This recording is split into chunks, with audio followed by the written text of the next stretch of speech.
When I have an idea, I want to share it with the world. We don't have any lock-ins to our clients' websites. SEO agencies, a lot of them will take on projects that they should just not be taking on because... Hi, so today I'm joined with Steve Toth from SEO Notebook. Good having you, Steve. Hey, James, good to be here. I'm going to jump straight into it. I'm not going to start talking about the past of fresh books because I think a lot of people have heard it already. I'm going to jump straight into your Saigon talk and the Go Giver. So can you just try and expand on that for anyone that didn't watch it? And the question is, have you always had that personality trait, or has it been like a mentor that's told you that the more you give, the more you might get back in return? I've always been very, when I have an idea, I want to share it with the world. Even back when I was working at companies, I started things like knowledge sharing, lunch and learns. We had a thing called the 9:55 at one agency where 10 minutes before the first meetings took place of the day, we did a knowledge sharing. So I've always been, one of those people who loves to share things. And with respect to the Go Giver, there's, obviously sharing is important, but the main thing that they stress there is, sharing at scale, right? So sharing not just between you and another person or a couple people, but trying to share it with as many people at once as possible. So that was one of the main tenets that I evolved into. And for me, that channel was initially LinkedIn, and then eventually the newsletter kind of replaced that. But those two are still my biggest, channels per se. And giving away all that you know and not holding anything back is super important. And then the next thing is really giving away at scale, and then letting people know how they can help you, right? So for me, you can hire me to become a consultant. You can come to my conference. You can subscribe to my newsletter. Things like that. And then finally, you just have to be open to receiving people's help, right? So it wasn't a conscious thing that anybody really told me to do. It was actually something somebody mentioned to me that they said, Steve, what you're doing sounds like the Go Giver. I read the book, and then that has since guided a lot of my business decisions in terms of how I promote myself. Sounds great. So let's jump on to one or two things that you just mentioned there. The conference, SEO IRL. When is the next one, and where is it? I presume it's in Canada and probably in around Toronto, but for anyone that doesn't know about it, who's talking as well? Because I know that it's like Mike King, yourself, BB, people like Ferry's coming over. Can you expand a little bit more about the SEO IRL conference? Yeah, for sure. So this will be the fourth one.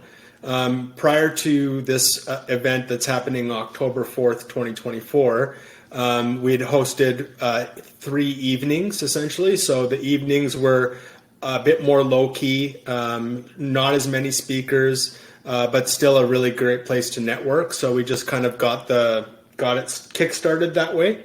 And now we're going to be doing a full day event. So not quite 2 days, but just 1 day. As you mentioned, Mike King headlining, Ferry Kazoni, BB, Shiv Narayan, who's very well known in the SaaS SEO space, Vibev, who you might know from some of the conference, Kakar, and then we're probably going to announce a couple more along with a panel that we're doing there. And essentially, I just looked at the scene in Toronto. We have so many great marketers and so many SEOs, and we didn't really have an event to call our own. So, me being in a position where I could help get the word out to, my subscribers and, people who follow me on LinkedIn, and also the network of the people, who I'm connected with, it just felt like it was the right time. So the first event was, in October 2022, and then our upcoming 4th event is going to be on October 4th. So in there, you spoke about your subscribers. So obviously, SEO Notebook has absolutely exploded over the years. If anyone doesn't know who Steve Toth is or SEO Notebook, I strongly recommend you start subscribing. So where did the idea come from with regards to SEO Notebook, and what's your plans for that brand? And just back onto the conference, What's your plans for SEO IRL? Are you going to try and make it a 2-3 day event as well? Yeah, so just to go back to the initial question, I would consider myself as somebody who's very creative but not very well organized. That's not a strength of mine now. Like, I have an assistant to help me with all that. Didn't really back in the day, but it was born. The idea of just keeping everything in Evernote was my first idea, just for my own purposes. I've been reading here, testing this. Had an idea for that, and I didn't really have, it was all going into like emails to myself, Slack messages to myself, Post-it notes on my desk. There was no good central place for it. So I just had the idea to get Evernote at the time. And then like a day later, I thought, well, wow, like I've already populated this Evernote with a bunch of really valuable stuff. What if I just created an email list to essentially email one page from that notebook out per week? And that was in 2019, and I've done that every week since July 2019. So this is now 5 years of SEO Notebook, and it's been amazing thus far. Completely changed my life and allowed me to become a successful full-time entrepreneur. So I'm very grateful that I had this idea and that that I followed through on it, because there's obviously all of us have many ideas, and sometimes we don't follow through, and it's when you follow through that you get the reward. So in terms of plans for SEO Notebook itself, I really just want to keep going with the status quo right now. As long as I'm still doing SEO, I'm still inspired to put things in the notebook. I have partnerships through there, some affiliate. I could potentially put all that content on my website, but I would much rather kind of give it away to the people who really follow me and not make it too public, by putting every one of my strategies on my website. And then with IRL, the plan is to just keep expanding it. So this next event is just an extension of what happened before. And then, just depending on how big the attendee list grows and what the event feedback is like, because we always take event feedback, kind of using that as inspiration to enhance the following one. And then with Notebook, it's allowed me to become a consultant per se.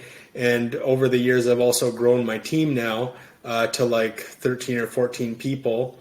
That is now parlayed into something called Notebook Agency. So it's notebook.agency. And we're kind of a hybrid model between consulting and agency, which you can get into a little bit later as well. But that's kind of where the direction that I see SEO Notebook going, is basically to funnel leads for this, enterprise SEO agency that we started. Sounds great. So obviously you've not missed a no every single week, obviously now for several years. Where do you manage to find, because obviously quite a lot of your notes, they're very innovative, forward thinking, they're one of the first places that people learn about kind of what you come up with. Where do you kind of get the information from?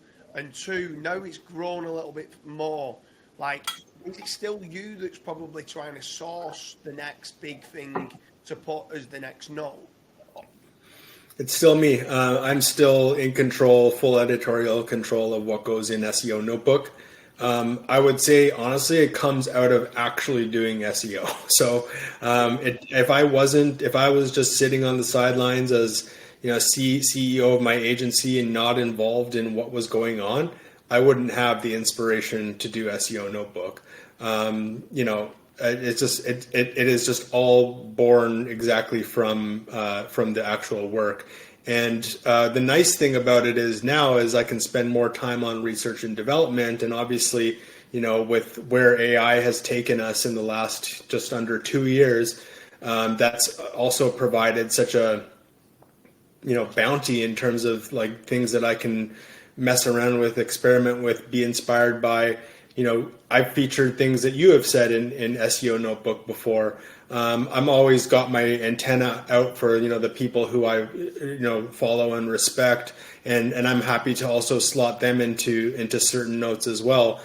So it just really, by this point, 5 years in, I've just got a rhythm and a flow. The emails go out on Tuesday. I usually don't think about it on Tuesday or Wednesday. I just kind of take those as days where I don't have to prepare anything. And then, if I ever have kind of like a lull and I'm not sure what to do, I also have a backlog list of different inspiration that I've taken. So I'm always sort of, earmarking things I've heard, things I'm done. But usually the work and the easiest notes for me to create are the notes that I'm inspired by that week. So I always try to lean towards that. Yeah, and obviously from SEO Notebook now, you've said that the agencies come along. And with regards to the agency, it's mainly consultancy. What's kind of made you go down the consultancy route as opposed to a lot of people go down the agency route and want to do the full fulfillment? I remember you telling me that you try not to ever sign into a client's website. You just kind of direct them. Why have you taken that approach? Yeah, we don't have any lock-ins to our clients' websites. The truthful reason is that in 2018 I took on a client, and there was a web development project that went very awry with broken forms and AWOL developers and all this kind of stuff that really put me off of having anything to do with that. So that was just a real learning there. But then I realized, that was right when I started working at FreshBooks in 2018. And then, as I went along and worked at that company, I realized that the way they operate is just that. They like taking in recommendations from their vendors versus having the vendors actually touch the website. Because some of these websites, we work with a company that has a $3.2 billion valuation. There's no way in hell I'm ever going to get to even log in to anything with respect to that website. It's sometimes even hard to get Google Search Console for some of these clients. Not to say that that's been a very rare circumstance where we haven't been able to get that, but I'm just letting you know that you can even run into stuff like that. Yeah, for sure. And then obviously with the consultancy, is it just the SEO that you're consulting them on, or is it literally a whole scale marketing? So kind of guiding them a little bit on PPC or anything else, social media, or is it literally just the SEO side of things? The most we get into is CRO, but we only stick to SEO. And one of the main reasons for that is, we don't employ account managers. So you're not talking to somebody who then has to translate what is actually going on to a person who has knowledge. The person who speaks to the client is a person who has knowledge, right? So initially that was me. But in expanding the agency now, we have other strategists who meet with the clients. And if you have a multitude of different services under your company, you need that account manager point person to then translate to all the different departments. But if you're just focused on SEO, you can plop a strategist in there, and then they have direct interaction with the client, and the client's needs go directly to the strategist. Yeah, and then obviously quite a lot of your marketing shows you as being an enterprise SEO.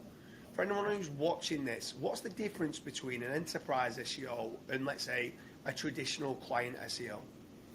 Yeah, lots of different things actually, but I think the biggest difference when you're an enterprise SEO is you realize that it's not your job to create the entire strategy or to offer every last little bit, right? So, with enterprise, you might have one person for strategy, you have another person for technical SEO, you have another person for link, you have multitude of link building vendors, and you also have a skilled person at the other end. So you have SEO managers that you actually work with, right? So it's a lot different than, trying to educate a client, having that client tell you how to do your job, having that client constantly question you because they don't understand stuff. You're actually working with an educated person on the other end, and it makes the relationship a lot easier. So it's not exactly the most easy thing to break into because you kind of have to have some pedigree and good resume and obviously a host of enterprise clients under your belt anyway. but the working relationship, I would say, is a lot more collaborative, and you kind of understand that, you're like one piece in the puzzle. You're not just the agency that's expected to do everything. So what, in your opinion, is wrong at present with like majority of like client SEO kind of models? I think that, well, the one thing that I mentioned about account managers, needing to be the liaison between the actual person who's skilled and knowledgeable. I have lots of other issues with, SEO agencies. A lot of them will take on projects that they should just not be taking on because the client's not going to be competitive, and really, like ripping off a lot of people. But that's also just born out of the fact that not everybody has like, a ton of opportunities, and they kind of have to take what they can get, right? So there's a catch-22 situation with looking for an SEO agency, is that you want somebody who's busy enough to be able to turn away shitty projects, but you don't want somebody who's too busy that they're not going to, have the time to actually service you, right? So to me, it kind of, it's all about, like, if you're hiring somebody, it's about the relationship that you have with that person, and whether, you trust them to be accountable to you, right? And I think that a lot of SEO agencies, when it's like a different salesperson trying to sell you, then you're passed off to an account manager who has a very low knowledge level of what's actually going on in the campaign. And then, you've got your back end SEO person who might not even be that great to begin with. Like, you've just got a recipe for disaster. Whereas like I've really tried my best to, structure a company that has addressed a lot of those issues, and basically, given each one of my clients like a relationship that they can really trust, whether it's, with me or another strategist at the company. 1 second, it's just paused on the upload.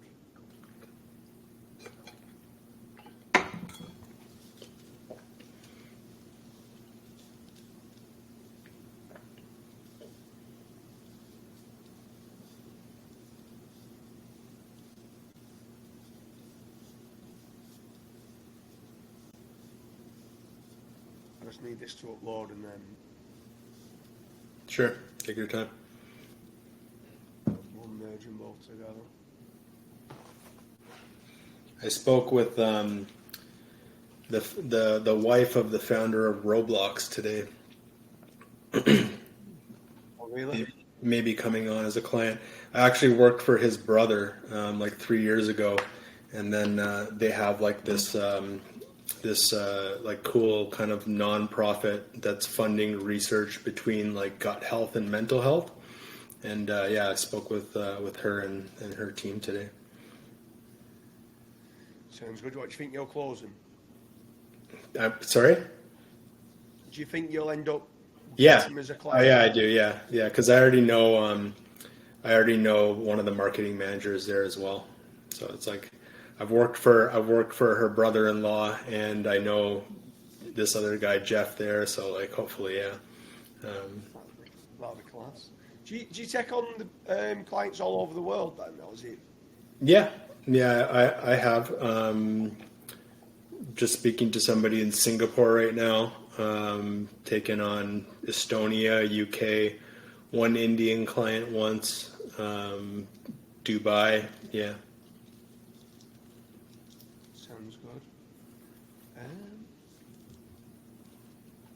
How do I? Yours is still saying recording, isn't it? Yeah, it does. How do I? Can you stop your recording now or not? Don't leave the studio. Is there a stop recording button on? Huh? If there's not, just leave it for now. I'll wait until this is uploaded and then. I don't actually know how I would stop recording, but it is saying that it is recording. Yeah, just leave it 1 second. I've just bought literally the top of the range MacBook, and ever fucking since I've got it, my Riverside keeps cutting out with browser storage, and I cannot seem to find It's frustrating when you upgrade your equipment and it's shittier than the one you had. Fucking so annoying. Like so annoying. That's basically what's happened. I've had loads of people look into it and I just cannot seem to find the issue of why this is going on. I'm having to keep, and then you're having to then get the editor then to merge the two clips together, and it's only a little bit, it's not much to do, but it's just fucking annoying that you can't just hit it in one go and then done.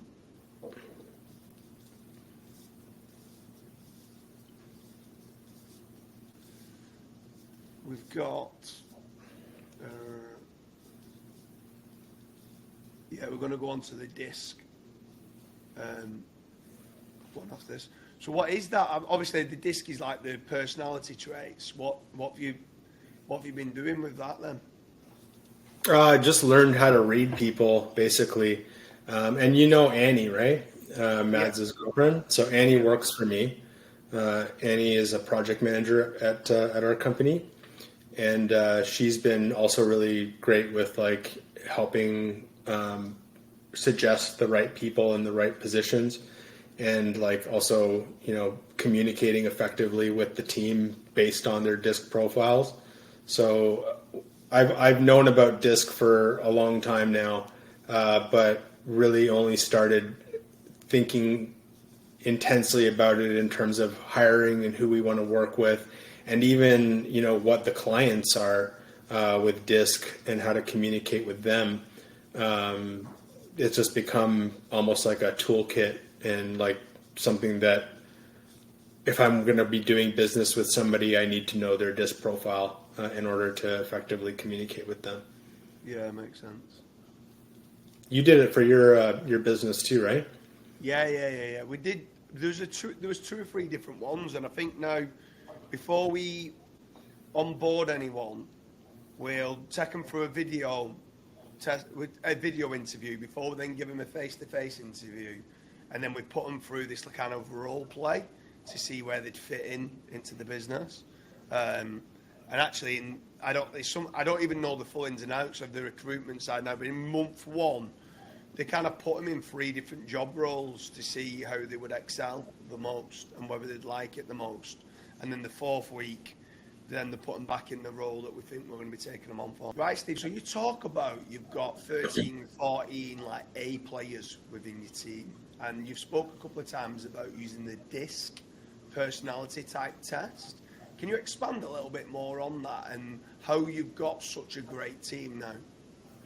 Yeah, so DISC, for anybody who doesn't know, is essentially a personality test that's focused on how people like to be communicated to.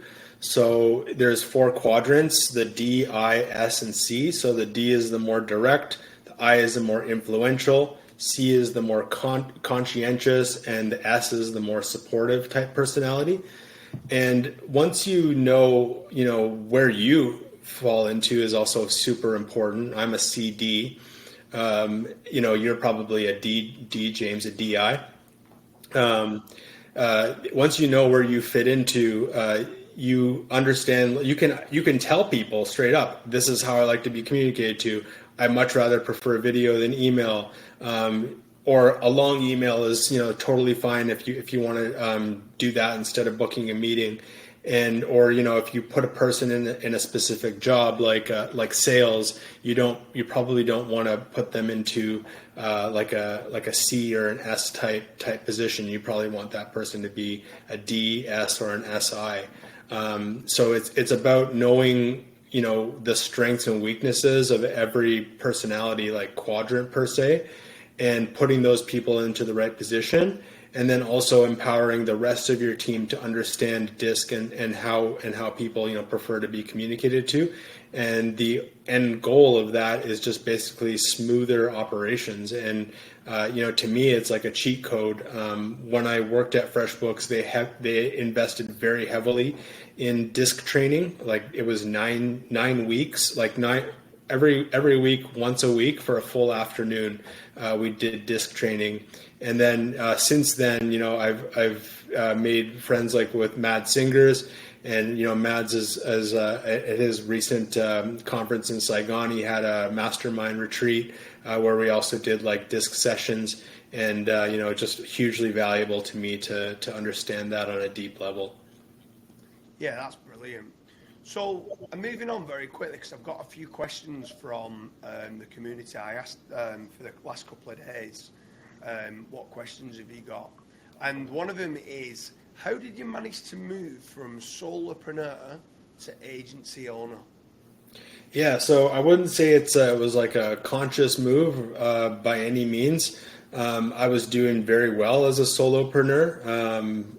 I was doing I was actually managing I don't know, 10 clients and just managing only a group of freelancers to support me and not like a full-time staff. So that was really a great learning for me. I wouldn't say that it's the most sustainable by any means, because you're very busy. You're the one doing the follow-ups. You're the one doing all the client communication and stuff like that. So I wouldn't say I necessarily burnt out, because I was still enjoying what I was doing. But it came to a point where some people had offered to work with me, to help me essentially, and they were just really good people. And I said, sure, why not? And then that just evolved into growing my team over the last couple of years. So it wasn't really a conscious thing. It was more just taking advantage of the great people around me and having them come on board to help. And then the next question in there is how to leverage automation or AI within your agency. Sure. So there's just so much endless inspiration for that, right? One of the things that we're doing, just based off a note that I actually spoke about in my Chiang Mai talk, was just a way to write fully optimized title tags with AI without just asking AI to write me a title tag. So what we do is we scrape the SERP, the top 100 results, and we count the instances of the words in those different title tags. Then we get a list of most often used words in those title tags. And then we ask AI to write us title tag variations using only those words. And then also using, adding some unique value onto those, using those words, right? So that way we're getting, an informed title tag based on what's, currently ranking, not just what ChatGPT thinks is a good title tag, and just automating that, right? So we do a lot of work with Python. We have a few different in-house tools that we use as well. So it basically, in doing SEO Notebook, I had also done, many strategies that weren't necessarily automated that I have now automated as well. So I think the easiest way to get started with that is just Python, because the development time is so short and you can make lots of mistakes, and it's not going to cost you a big resource heavy developer or UI that you have to go and tweak and all this stuff. You can just iterate very, very fast. And that's how I would do that. And then basically what we do is we've got a server that everybody can log into, like a Windows 10 server, and then we just run the scripts out there. So some of these scripts can take up to 12 hours with browser automation and stuff involved. And then we just log in the next day and it's done. And then another one just popped up now. It says, Steve, what do you focus on and what do you avoid within your agency to make it great? I want to stay away from basically anything that has to do with touching the website. So that's just an kind of obvious one. But when it comes to things to stay away from, sometimes clients can be a little bit too critical of the content. So does this content speak perfectly about the brand, or we do this but we don't do that? So I basically tell the clients that we need to obviously focus on getting the stuff up there as soon as possible, and then once it ranks, then we can tweak it if it really starts to bug you at this point. But it basically comes down to educating the client as much as possible, and not worrying too much about the fine details of the content, and just expressing that, getting it live and indexed and giving it time to rank is most important, and that if it's still bugging you when it's ranking, we can go ahead and make tweaks at that point. And then one's popped up here. It says, Steve, you are always providing up-to-date notes with an SEO notebook, and obviously showing some great case studies. Why do you think Notebook Agency is better than all the competition? Well, what sets you apart from the competition, in your opinion? Yeah, I mean, at any agency, you're only as good as your strategy team. That's my belief. And the team that I built up with now is just incredibly smart people. There's people from all walks of life, former computer scientists, former mechanical engineers, people who have 20 plus years SEO experience, but not just like fair weather experience, like intense everyday kind of SEO obsessed experience. So it really boils down to the quality of the people at the agency. And I don't think that most agencies are able to have the opportunities that I have to hire, because I have a lot of people wanting to come and work for me, and I only pick the best. And I feel like I'm also still very involved in many of the strategies that we put forth.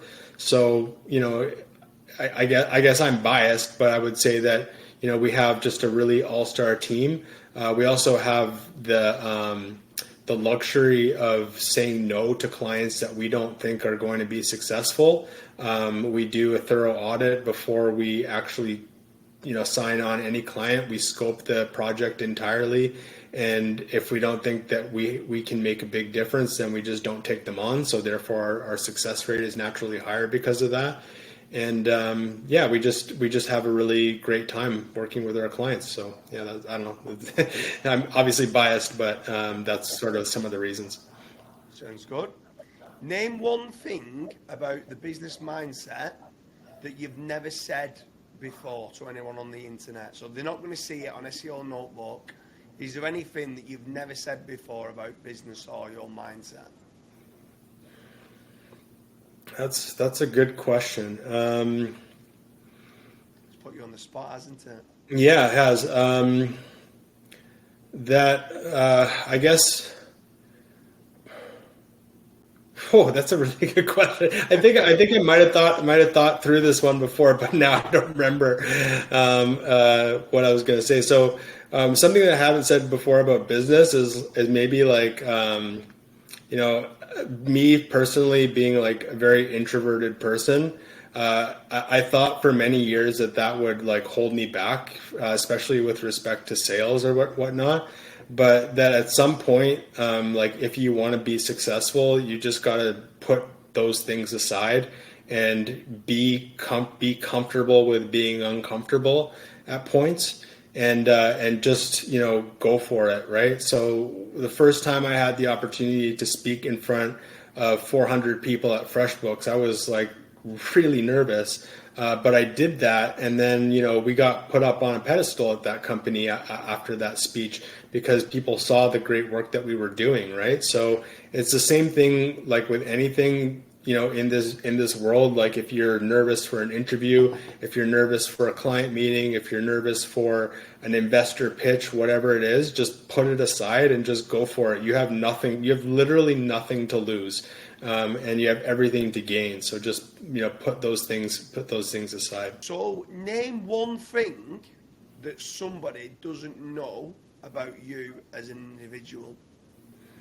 Well, I've been doing SEO for 14 years, and I would say that for the first 7 years, I was not a very good SEO.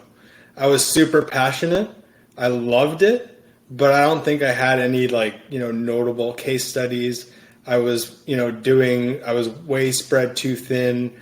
I was, reading Moz. I was listening to, I think everybody should love Matt Cutts if you've been in for this long. But, it was like Google's Where is Gospel? What did Barry Schwartz say about this? All those types of things. And I wouldn't really say that it wasn't until probably like 2016, 2017 that I really started to follow people like Kyle Roof and Matt Diggity, and like, people who were kind of speaking more truth about SEO versus just staying on Google's safe side, when they spoke publicly. So I would say that, I was still like, I loved it. Like, I blogged, I ranked on, I wrote over 150 blogs for a company, and grew their traffic to like 40K a month. That wasn't like crazy, but like it was something. But I wouldn't say like you could give me an SEO campaign to start from scratch and I would have been able to do a good job until I really started learning, getting some exposure to black and gray hat, and then started learning from guys like Matt and Kyle. Yeah, for sure. Yeah, two great guys there that you've mentioned, both Diggity and Kyle Roof are great guys for sure. So, last two questions for you. If you could ask Google engineers one question to understand the algorithms, what would you ask them and why? I think I already know some of the answers to this question, but I would love to hear from them. Is like, what's the best way that I could rank that is going to minimize links, right? Like, how can I just rank without links? I think obviously like topical authority is a big part of that, but what signals are going to be just as important as to getting links, and like, obviously like, what's the baseline of links that I would need to be, super competitive, or like become, the next nerd wallet or whatever, right? Like, how can I start a huge site like that, like cost effectively? That would be probably the question that I'd want to ask them. And then, obviously I would love to know more about every attribute that's mentioned in the leak and whatnot. There's lots of questions I'm sure I could ask there, but I think I would want to ask them, like, if I wanted to start like a mega authority site, what's like the most cost effective way I could do that? And then the last one is slightly different, but again, it's to do with Google. So if you inherited Google tomorrow, and you could go in now and change one thing with the algorithm, what would you change and why? So to make Google's search better, what would you? So it's not to please shareholders? Not to please shareholders. Okay. To please the users. I think I would give smaller sites more visibility in search results, and I would probably get rid of, if people search for, plus Reddit, that's fine. But I think, Reddit having the visibility that it has right now is really, not a great thing for people who actually have valuable content to say. And if it's not, let users who want to put Reddit, who want to read about Reddit, let them put that in there. Don't force it upon users, right? And I think there's just like so many smaller sites out there that produce great content, actually give a shit about the stuff that they're reviewing and all that kind of stuff, that are just not getting visibility. And I don't want to move to a future where the top 1,000 websites in the world are getting 95% of the traffic and nobody else. I think that should be distributed across more sites. Yeah, I couldn't agree more, to be fair. So, Steve, it's been an absolute pleasure in asking you some questions. Where is the best place for someone to follow you or message you or subscribe? Like, where's the best place to get hold of you?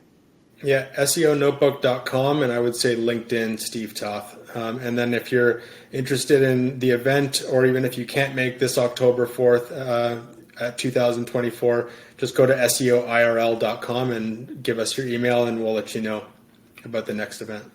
Well, Steve, it's been an absolute pleasure in having you, and I'll see you soon, no doubt, in one of the meetups. Are you going to Chiang Mai? Oh, definitely. Yeah, I'll see you in Chiang Mai. All right, take care. Thanks, James. Thank you. Bye.